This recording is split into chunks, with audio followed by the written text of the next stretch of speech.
लाग्छ बनाउँदा चाहिँ धेरै बनाउँदा पनि।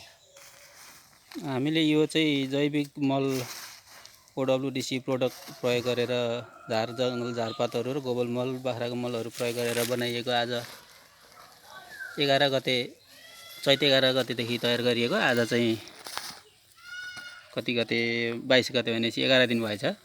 11 दिनमा हामीले लगभग यहाँ आधीभन्दा धेर घटेको अनुभव भयो हामीलाई। अनि यहाँ पनि मल जस्तो मल पुरै कालो भइसकेको छ, एकदम तयारी भइसकेको छ। उहाँ चाहिँ हुनुहुन्छ हाम्रो तारानाथ नेपाल सर। मल एकदम राम्रो बन्दै गरेको देखिएको छ। यसै गरी हामीले अब रासायनिक मलहरू बन्द गर्दै यसरी जैविक मल प्रयोग गरेर चाहिँ खेतीमा रासायनिक पदार्थ बन्द गरौँ, अर्गानिक पदार्थ उत्पादन गर्दै अर्गानिक मलहरू प्रयोग गरेर चाहिँ उत्पादन बढाउँ भन्ने हाम्रो मूल लक्ष्यका साथ प्रशिक्षक दिल्ली प्रसाद खतिवडाज्यूले प्रशिक्षण 3 दिने प्रशिक्षण कार्यक्रम दिनुभएको थियो।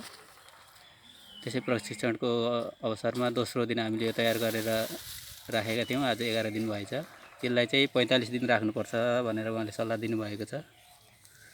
11 दिनसम्ममा चाहिँ हाम्रो मल यतिको तयार भएको देखियो।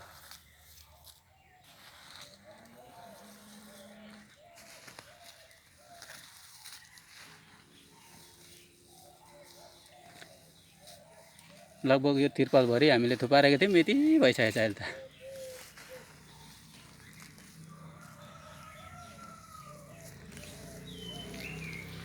मैले पनि बाख्राको बड्क्याउनलाई कुटेर त्यो ओडब्ल्युडिसी तयार गर्नुभयो तपाईले?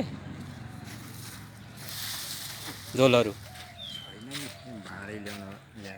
मसँग चाहिँ रङको बाल्टी थियो र त्यो 10 लिटरवाला चावडा प्रोडक्ट चाहिँ तयार गरिसकेँ। अब त्यो बाख्राको बड्क्याउनलाई कुटेर यस्तै धुलो बनाएर छु, त्यसमा चाहिँ मिक्स गरेर मकैलाई त्यही हालिदिने विचार गरेको छु मैले।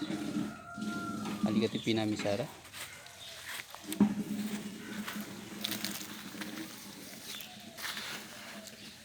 करेसाबारी सागसब्जीलाई एकदम